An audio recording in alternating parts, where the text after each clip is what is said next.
Hi friends, ఈరోజు special చూసారా, అందరికి ఇష్టమైన పప్పు ఫ్రెండ్స్. ములక్కాయ పప్పు చాలా బాగుంటుంది ఫ్రెండ్స్.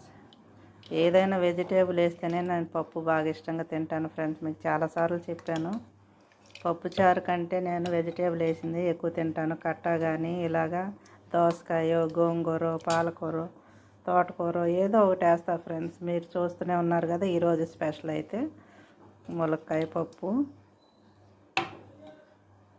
ములక్కాయలు మాత్రం వదలను ఫ్రెండ్స్. చెట్లు ఉన్న వాళ్ళకి అందరికీ తెలుసు, కోసినప్పుడు అంతా ఫోన్ చేస్తారు. ఇంక ములక్కాయతోనే అన్ని రెసిపీస్ చేస్తాను. ఇంకా నేను పచ్చడి చేయలేదు. ఎప్పుడు చేసేదాన్ని, ఈసారి పచ్చడి చేయలేదు ఫ్రెండ్స్. ఎందుకంటే నేను ఒక్కదాన్నే తినాలి కాబట్టి. బీపీ వచ్చాక పచ్చళ్ళ గురించి కూడా భయం వేస్తుంది. అయినా కానీ తింటూనే ఉన్నాను ఫ్రెండ్స్. తింటున్నా బిళ్ళలు వేసుకుంటున్నాను. అందరి పరిస్థితి అంతే కదా, నోరు కంట్రోల్ చేసుకోలేము ఫ్రెండ్స్. పప్పు అయితే చాలా కమ్మగా ఉంటుంది ఫ్రెండ్స్. దాంట్లోకి వేడి వేడి రైసు,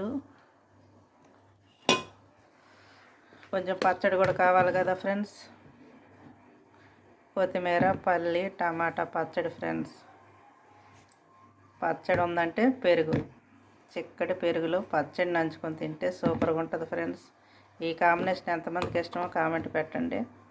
మా ఇంట్లో వంటలు అయితే ఈరోజు స్పెషల్ ఇయే ఫ్రెండ్స్. లైక్ చేయండి, షేర్ చేయండి, కామెంట్ పెట్టండి, సబ్స్క్రైబ్ చేయండి ఫ్రెండ్స్. చేసినందుకు థ్యాంక్స్. అందరూ చేస్తున్నారు ఫ్రెండ్స్, చూస్తున్నాను. చాలా చాలా థ్యాంక్స్ ఫ్రెండ్స్.